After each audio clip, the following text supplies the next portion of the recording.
Vice President Frank Underwood faces increasing scrutiny as reporter Ayla Syed investigates potential Chinese money laundering and its connection to the White House. Special Prosecutor Heather Dunbar questions Frank about his meetings with Daniel Lanigan.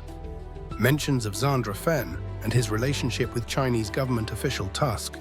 Meanwhile, Claire Underwood attempts to dissuade Janine Skorsky from giving an interview to the New York Times, arguing it will undermine their legislative agenda. Dunbar reveals she knows Doug Stamper, Frank's chief of staff, was at Lanigan's casino and calls him in for questioning.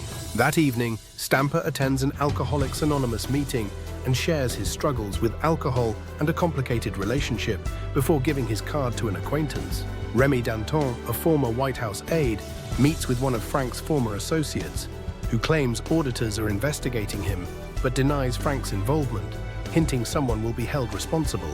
Frank and Claire discuss their anxiety over the investigation and decide to release 10 years' worth of Frank's files and visitor logs to the press. Stamper seeks assurance he won't be a scapegoat and requests permission to delete Rachel from his contacts, which Underwood grants. Subsequently, Stamper destroys his phone.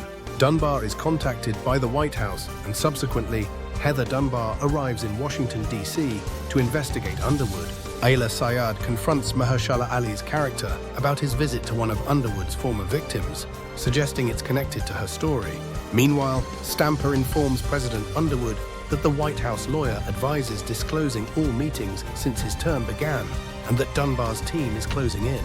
Meanwhile, Raymond Tusk prepares for his trial, consulting with his bodyguard about the situation with Lanigan and Bursch. Tusk's bodyguard suggests Jackie Sharp as a broader figure to influence events, as Bursch is too obvious. Frank is questioned again by Dunbar about a secret communication channel and reluctantly turns over a log of his meetings, which Dunbar finds inadequate. Claire visits Megan Hennessy in Chicago, who is ready to speak to the press about General McGinnis. Claire warns Megan about the potential fallout and proposes an interview, but later finds Megan relapsed and unstable. Back in Washington, Stamper is pressured by Underwood to interfere with Dunbar's investigations and, conflicted, ultimately deletes all his phone contacts. To deal with Dunbar, Underwood offers Tusk's bodyguard a deal, suggesting he appear less loyal to gain trust. Underwood and Tusk's bodyguard discuss Jackie Sharp and William Burke's involvement.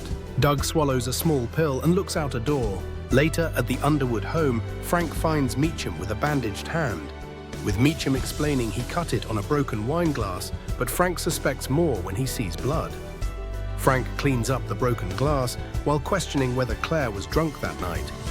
Frank then asks if Claire was drunk, and Meacham admits she had a few glasses. Later, Meacham uses a key to enter a woman's apartment, an act observed by someone, presumably on Frank's team, using binoculars. The scene cuts to Meacham watching a couple having sex through a parted window blind. The next morning, Frank and Claire discuss the previous night. As Frank leaves his home, Doug greets him and he drives past protesters.